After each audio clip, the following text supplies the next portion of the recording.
Well, joining me now is Simone Ledeen, former US Deputy Assistant Defence Secretary for the Middle East.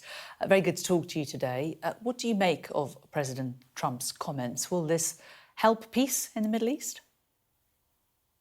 I think, yes, I do believe it will help peace in the Middle East. I think it's a really bold statement and a really bold proposal.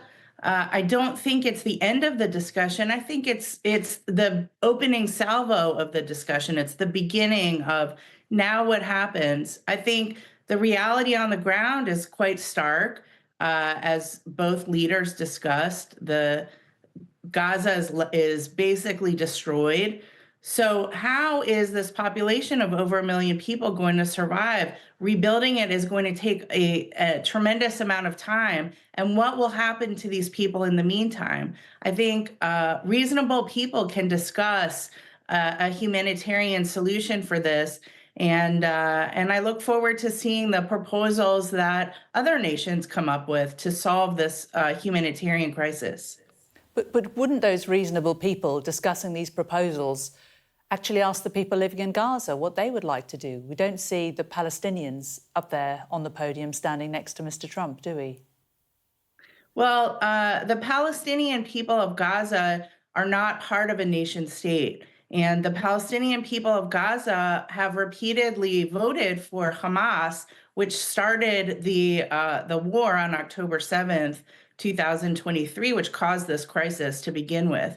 So I think a reasonable response to this is let's let these people move to a different and safe location where they can get access to food and water and basic living conditions that are appropriate for them. And in the meantime, create a better situation on the land in Gaza, where, as President Trump detailed, they can eventually come back. You will be forgiven, though, for many Palestinians who believe their homes, many of them who are in Gaza living in refugee camps, to have been originally inside Israel, will not believe that if anybody is going to come in and rebuild Gaza, that they will be able to move back there. That doesn't seem to be what President Trump is suggesting.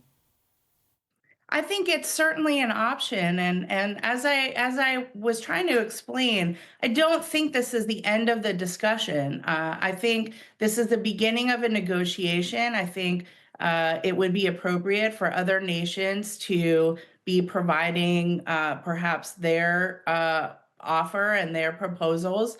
I think what's important here, though, is what the Palestinian people want, or what they have wanted, has unfortunately led to this situation. Again, they elected Hamas, they supported Hamas, and there's not, I think one of the important points that we should take away from last night is that there's not going to be a two-state solution. There's no two-state solution, because the other party, aside from Israel, in this solution is not willing to put down its arms and stop fighting. So I think this solution, or this proposal, again, an opening salvo of perhaps a broader negotiation, is trying to bridge that gap, solve that problem, find a humanitarian solution for everyone involved that won't result in continued attacks against the nation of Israel. Well, the Palestinian, which unfortunately is not acceptable for anybody. Well, the Palestinian Authority, who do represent Palestinians in the West Bank and have also oversight over some of those in Gaza, we spoke to the Palestinian ambassador to the UK a short while ago. Let's just play you what he said. This isn't just about Gaza. Can you imagine a world where you can just go and claim ownership of a territory? I mean, a real estate developer wants to go and claim ownership. Where does it stop? They will go next to the West Bank. After the West Bank, they will go to Greenland, and God knows where it will end. And guess what? Others are watching. Others are watching. Everybody is watching. And everybody who has a claim into something, agreed into something, will take the opportunity. So this is a moment of historic proportions where we need international leadership. And the United Kingdom is uniquely positioned now with a very fresh elections, fresh mandate, fresh government, clear values to actually do its part, take its responsibility, and say enough is enough. Because Israel needs a friend right now, and a friend does not push Israel off a cliff. A friend will tell Israel, this is a time when you quit your occupation, end this colonization, and the Palestinian people have the inalienable right of self-determination and return. Can I ask what you make of what Hussein Zomlot said there, essentially, that this is sending a message to the rest of the world, and we see what's happening in Ukraine with Russia, that it's okay for one country to simply decide that another bit of territory in another country, they can decide what happens there? Well, I think it's a false paradigm, isn't it? I think what they're talking about, equating this man's equating Gaza to Greenland, I believe. Greenland did not unilaterally Another country attack. that President Trump has said that he wants to control over the last few days since he came to power. What President Trump is proposing is a solution to the problem of what happens next with Gaza. Again, Gaza was the base from which Hamas attacked Israel unilaterally, and I think that's a very important point to keep in mind as we have this discussion.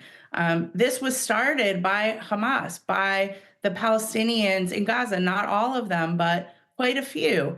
And what we're discussing now is the future of that area and of the population there. So it's a false paradigm. You say comparing. quite a few, but there's 2.5 million people living in Gaza, and they seem to, many people would say, being disregarded by President Trump here as just 2.5 million people that can be just moved wherever President Trump sees fit. It's certainly not something that the rest of the Middle East seems to think is a solution.